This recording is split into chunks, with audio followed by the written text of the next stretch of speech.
कपड़े की दुकान में बिना कपड़े वाला जा रहा है, करूंगा क्या मैं वहां जा करके? बोले आप आ जाइए, पगला जी रख दीजिए, चरण रख दीजिए। मैंने कहा पागल, मेरे चरण क्यों रखवा रहा है? मैं बाबूजी की रखवा ले तो धन धान मिल जाएगा, मेरे चरण रखवाएगा तो मेरे जैसा हो जाएगा। ध्यान रखना, क्या करेगा? सोच विचार करिए। आदमी सोचता है महाराज चरण रख दे तो हमारी दुकान चलने लगेगी। अरे दुकान ही चलाना होता कपड़े की तो ये लफड़ा में काहे को पालता? ध्यान रखिए, हम तो वो संत हैं जहां कपड़ा नहीं वहां कोई लफड़ा नहीं है। हम क्या तुम्हारी दुकान चला? एक बोले हमारे बेटे की शादी नहीं हो रही।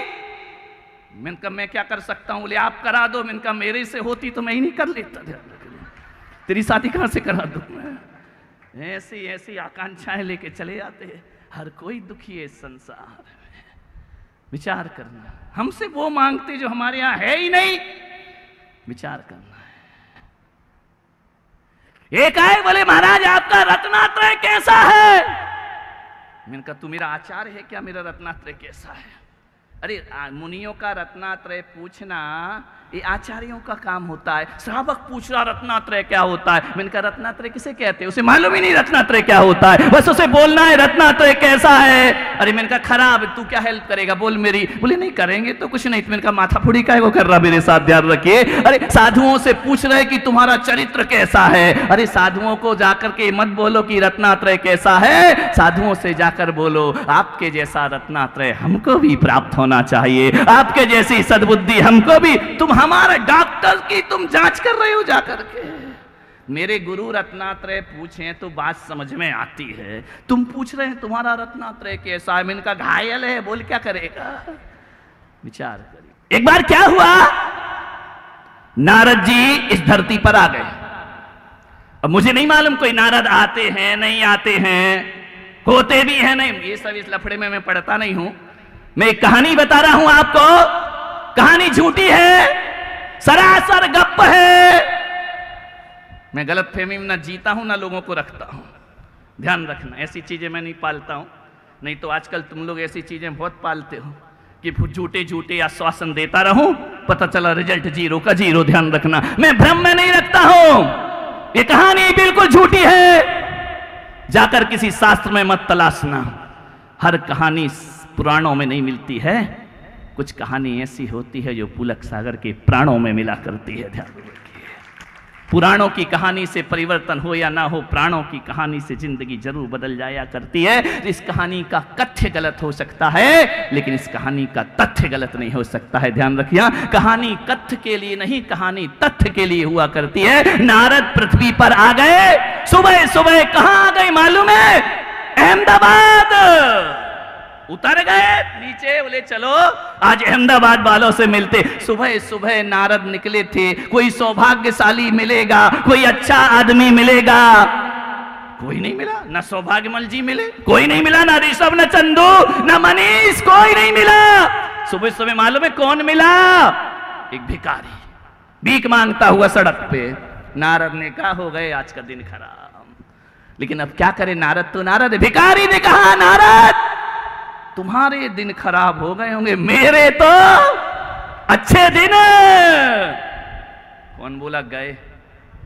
ध्यान रखना है, विचार करना। अच्छे दिन हमारे आ गए। भिखारी ने कहा यार नारद मुनि है, इसको थोड़ा तेज कर। भिखारी ने कहा नारद मुनि है, इनका कुछ ही हो, मुझे मिले हैं, मुझे तो वरदान प्रदान करेंगे। जा करके नारद के सामने भिखारी ने अपना कटोरा फैला दी। नारद ने कहा क्या बात है? बोले भिक्षाम दे, जो तुम्हारे पास हो वो हमें दे दो। नारद ने कहा यार पागल, तू सुबह सुबह मिला और मेरी बोहनी बिगाड़ रहा है, दे तो कुछ नहीं रहा और मांग रहा है। बोले नारद जी आपका दर्शन किया है, संत दरस सब पातक टरही। आपके दर्शन से तो सारे पापों का नाश हो जाता है। आप अहमदाबाद पधारे, बस मुझे कुछ दे दो। नारद ने कहा क्या चाहिए? बस जिंदगी अच्छे से गुजर जाए और क्या चाहिए, आज का पेट भर जाए। नारद ने कहा पागल हो गया रे गुजराती भाई, तुझे इतनी भी अकल नहीं आती है? तू कटोरा लेके मेरे सामने खड़ा है, नारद के सामने खड़ा है, और इतना छोटा कटोरा लेकर खड़ा है, मांगना भी नहीं आता, भिखारी तुझे तो कैसे मांगा जाता है? बोले नहीं देखो नारद जी, मैं ज्यादा नहीं, मैंने पुलक सागर के प्रवचन सुने हैं, उन्होंने कहा कि जो मिले उसमें संतोष रखो, मेरा कटोरा भर दो, मैं सुखी हो जाऊंगा, मेरा दिन अच्छे से कट जाएगा। नारद ने कहा पागल है क्या, जन्म जन्म का दरिद्र, चल मेरे साथ। बोले कहां? बोले स्वर्ग। अरे उसने कहा स्वर्ग? मैं स्वर्ग तो नहीं जा सकता, भिखारी भी स्वर्ग जाना नहीं चाहता है। नारद ने कहा क्यों नहीं जा सकता? बोले स्वर्ग जाने के लिए स्वर्गीय बनना पड़ता है, और अभी मैं स्वर्गीय बनना चाहता नहीं हूं। नारद ने कहा मैं तुझे बिना स्वर्गीय बनाए स्वर्ग ले चलता हूं। बोले पक्का ले चलते? बोले हाँ। बोले सही में? बोले हाँ। बोले तो मेरी दरिद्रता दूर हो जाएगी? अरे बोले जन्म जन्म की दरिद्रता दूर हो जाएगी, चल मेरे साथ स्वर्ग। बोले नारद जी एक बात बताओ। बोले हाँ बोलो भिखारी जी क्या चाहते हो? बोले स्वर्ग में मेरा कटोरा भर जाएगा या नहीं? नारद ने कहा भिखारी, तेरे सपने भी भिखारी जैसे रहेंगे। अरे ये कटोरा भराना था तो जैन समाज की पहली पंक्ति में पहुंच जाता, कोई भी कटोरा भर देता। मेरे पास आया है, कटोरा नहीं, आज तो तुझे बो दूंगा, जिंदगी भर याद रखेगा। नारद ने कहा याद में आज तो मैं तुम्हें कटोरे में भी रख लूंगा, इतना ही देना जिससे मेरा गुजारा चले जा। नारद ने कहा चल पागल कहीं के, जिंदगी देख क्या होती है स्वर्ग की। स्वर्ग ले गए, वहां इंद्र बैठा हुआ था। इंद्र ने कहा अरे नारद जी कैसे पधारे? सौधर्मिंद्र ने कहा अरे कहे सुबह सुबह गया अहमदाबाद गया, ये भिखारी मिल गया। अरे तूने इसे यहाँ लेकर क्यों आ गए, आफत को क्यों ले आए? अरे बोले इसका कटोरा है भर दो। अरे बोले नारद जी तुम्हारा दिमाग खराब है क्या, ये कटोरा तो बाबूजी भर देते, तुम यहाँ लेकर के क्यों आए हमारे पास? ये भर देते कटोरा, इस आदमी को ऊपर लेके क्यों आए, ऊपर लाए क्यों? नारद ने कहा ज्यादा बात मत करो, जो भी है आदमी है, बिना मरे आया है, लेव देव निपटा दो। बोले क्या? सौधर्मिंद्र ने कहा कि इसको जल्दी भेजो, नहीं तो ये ज्यादा रह गया ना तो स्वर्ग को नरक बना देगा, ध्यान रखना है, इसे ऊपर रखने की जरूरत नहीं, इसे जल्दी भगाओ। तो नारद ने कहा यार इतनी बात क्यों कर रहे, दे दो उसको। सौधर्मिंद्र ने कुबेर को आदेश दिया कि जाओ हीरे मोती से इसका कटोरा भर दिया जाए। भिखारी ने कहा ओ इंद्र महाराज, खाली कटोरा नहीं ले जाऊंगा, भरना पड़ेगा। अरे इंद्र ने कहा पागल, मैंने कहा था ना नारद, किस पागल को ले आई, इतने से कटोरे की बात, भगवान का जन्म होता है तो मैं तो दुनिया का आंगन भर देता हूं माता का, ये कटोरी की बात कर रहा है। उसने कहा, भिखारी ने, इंद्र महाराज ज्यादा नहीं देना, कटोरा भर, कटोरा बस। कहते हैं कुबेर को आदेश हुआ जाओ भरो कटोरा। एक थाल हीरे मोती आए, कटोरे में डाले, कटोरा खाली। इंद्र ने कहा और लाओ रे, कमी पड़ गई कि अपने, और लेकर आओ। और लाए 2 थाल 3 थाल 10 थाल, 1000 थाल हीरे मोती आए, कटोरा खाली का खाली। नारद से कहा देखो इंद्र ने, मैंने कहा था ना उपद्रव लेके आए तुम अहमदाबाद से, सुबह से शाम हो रही है, इसका कटोरा भर ही नहीं रहा है, क्या करे? अरे बोले और भर दो महाराज। कहते हैं कुबेर भरते गए, कटोरा खाली का खाली। नारद ने कहा यार सही में आफत उठा के ले आया हूं मैं, इसका कटोरा भरता क्यों नहीं, इतना सा तो कटोरा है, भरता क्यों नहीं है? नारद ने कहा क्यों रे, इसने होल कर रखा है क्या? सारा पूरा जितना भी मैं भर रहा हूं सरदार पटेल में डाल रहा है कि तू ले जा करके, तेरा कटोरा भर क्यों नहीं रहा है? उसने कहा देखो मैंने कहा था नारद जी मुझे ज्यादा नहीं चाहिए, मेरा कटोरा भर दीजिए। नारद ने कहा इधर ला तेरा कटोरा, देखता हूं कौन सी कंपनी ने बनाया है। जैसे ही नारद ने कटोरा देखा, अपने सिर पर फोड़ा। बोले पागल पहले बता देता, ये बता ये कटोरा तुझे कहां मिला? बोले शमशान से गुजर रहा था, ये कटोरा नहीं आदमी की खोपड़ी है जिसे मैं लेकर के आया हूं। नारद ने कहा पागल, सब भरना आसान है लेकिन आदमी की खोपड़ी को भरना बहुत मुश्किल का। 3 लोक की संपदा भी डाल दो तो आदमी की खोपड़ी कभी भरती नहीं। मान्यवर, वो भिखारी कोई और नहीं, कौन बोला? सूरत वाले। हाँ अभी 4 दिन और हूं, उनको ही बना, तुमको मैं आगे जाके याद करूंगा, ध्यान रखिए। आदमी की खोपड़ी कभी नहीं भरती है। 3 लोग की संपदा भी डाल दो तो आदमी कहता अभी मेरे पास कुछ। अमीर लोग आते, मैं कहता भाई कैसा चल रहा है? बस महाराज दाल रोटी चल रही। मैंने कहा मैं चंदा थोड़ी मांग रहा हूं, तू हकीकत बता क्या चल रहा है। नहीं महाराज दाल रोटी चल रही। मैंने कहा तथास्तु, समझ गए क्या, वैसे ही अब दाल रोटी चले तेरी ध्यान रखना। मानने आदमी की खोपड़ी को भरना बहुत मुश्किल का। सेठ बैठा था लॉन में, अभी तो सेठ वही है, समय हो रहा है। सेठ तो हमारे अनुसार काम करेगा। प्रवचन मैं कर रहा हूं कि तुम कर रहे हो, मैं कर रहा हूं तो सेठ जब सोचेगा जब मैं सोचूंगा। सेठ लॉन में अखबार पढ़ रहा, बड़ा खुश था, इतना खुश इतना खुश इतना खुश कि उसके पास बहुत कुछ था। अहमदाबाद में जहां जहां तक देखो, दूर दूर तक जो जमीन दिखाई पड़े वो सब सेठ की थी, ध्यान रखना। बहुत संपदा उसके पास, इतना खुश था सेठ। 20 नौकर चाकर,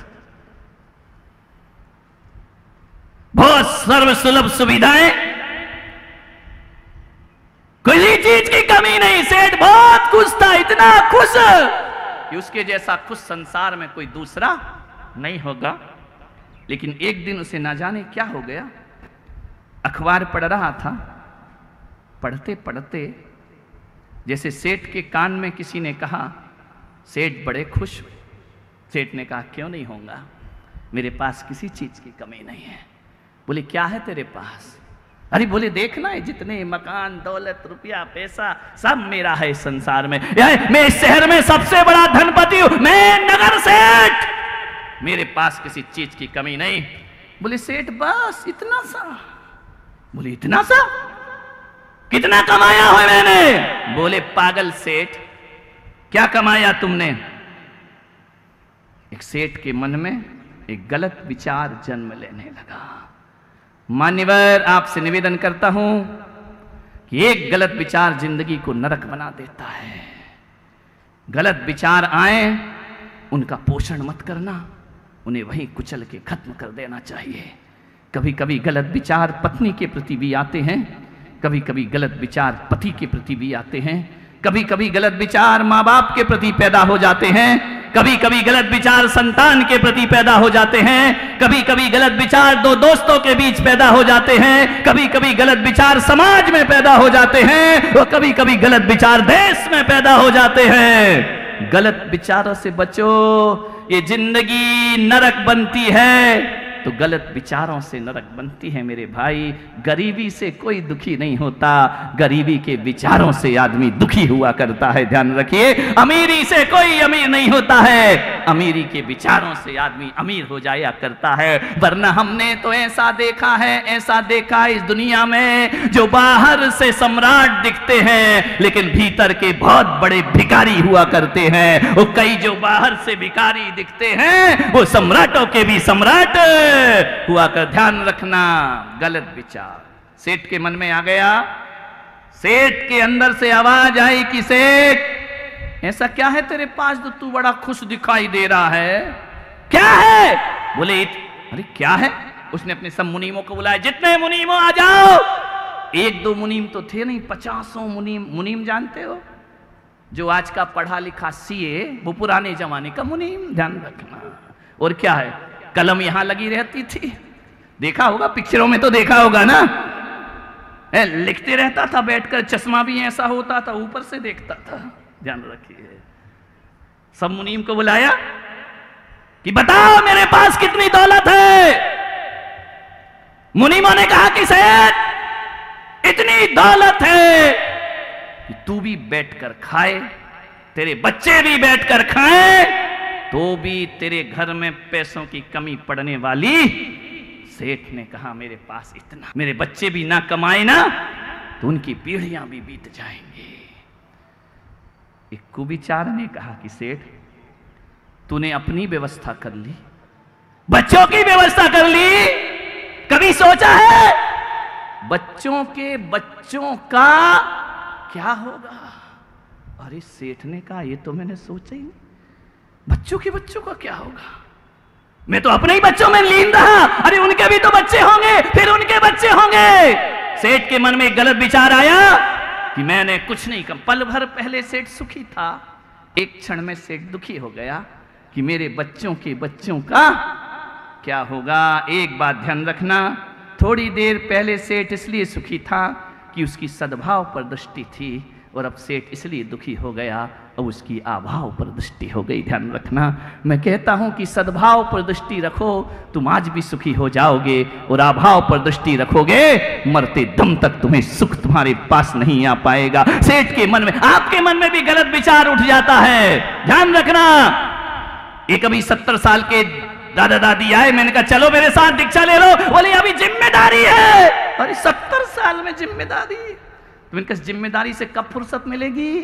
बोली अभी कुछ दिन तो है। अरे मैंने कहा जिम्मेदारी से फुर्सत तुझे चिता में मिलेगी, उससे पहले कभी मिलने वाली नहीं। कभी तुमने देखा ना, तुम्हारे गुजरात में क्या बोलते हैं हम नहीं जानते हैं, कोई आदमी दुनिया से चला जाए ना तो लोग कहते हैं शांत हो गया। क्या बोलते हैं? यहां बोलते हैं या नहीं? ये आदमी शांत हो गया। मैंने कहा यार मरने के बाद शांत हो गया, ध्यान रखना। मैंने कहा इसको शांत हो गया क्यों बोलते हैं? क्योंकि जीवन भर तो ये शांत रहा नहीं, अब शांत हो गया, अब ना भगेगा ना दौड़ेगा ना कहीं जाएगा। मैं पुलक सागर कहता हूं मरने के बाद शांत होना उसकी मजबूरी है, वो जीते जी जो शांत हो जाता है वो संत कहलाया करता है। ध्यान रखिए, जीते जी शांति को प्राप्त करो, मरने के बाद शांति का क्या होगा? वो तो मुर्दा है। मुर्दे को शांति मिली तो क्या मिली? मैं पूरे अहमदाबाद में तुम जीते लोगों के लिए शांति के सूत्र देने के लिए आया हूं। जिंदगी को शांति के साथ जीने का प्रयास करो। सेठ बेचैन हो गया, अब खाने में मन नहीं लगता। एक गलत बात, रोज मंदिर जाता था, उसने कहा अब नहीं जाऊंगा मंदिर। मंदिर बंद करो। क्या रखा है मंदिर में? मैंने अपने बच्चों के लिए तो कुछ किया ही नहीं है। कभी सोचा है तुमने? तुम्हारे मुंह में 32 दांत है ना, आदमी का नेचर देखो कितने दांत हैं? 32 है ना चंदू जी? 32 तो थे, अब बचे कितने हैं? 32 ही है ना। आपके मुंह में 32 दांत हैं। इन 32 दांत में यदि एक दांत टूट जाए तो पूरे दिन जीभ किसे खोजती है? बोलो, कभी अनुभव करना जिनके टूट गए, ध्यान रखना।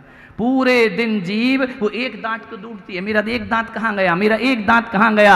अरे नादान रसना, एक दांत के लिए बेचैन हो रही है, 31 दांत का सुख भोग लेती तो एक दांत का दुख तेरे जीवन में कभी आता नहीं। 31 का सुख नहीं भोगती है, एक दांत के पीछे पागल रहती है। ध्यान रखिए, यदि आपके जेब में 90 रुपए हैं और पड़ोसी की जेब में 10 का नोट है और तुम्हें दिख रहा है, तो तुम इस फिराक में रहते हो कैसे भी वो 10 का नोट मेरी में आ जाए तो पूरे 100 के पीछे दुनिया पागल हुई। ध्यान रखना।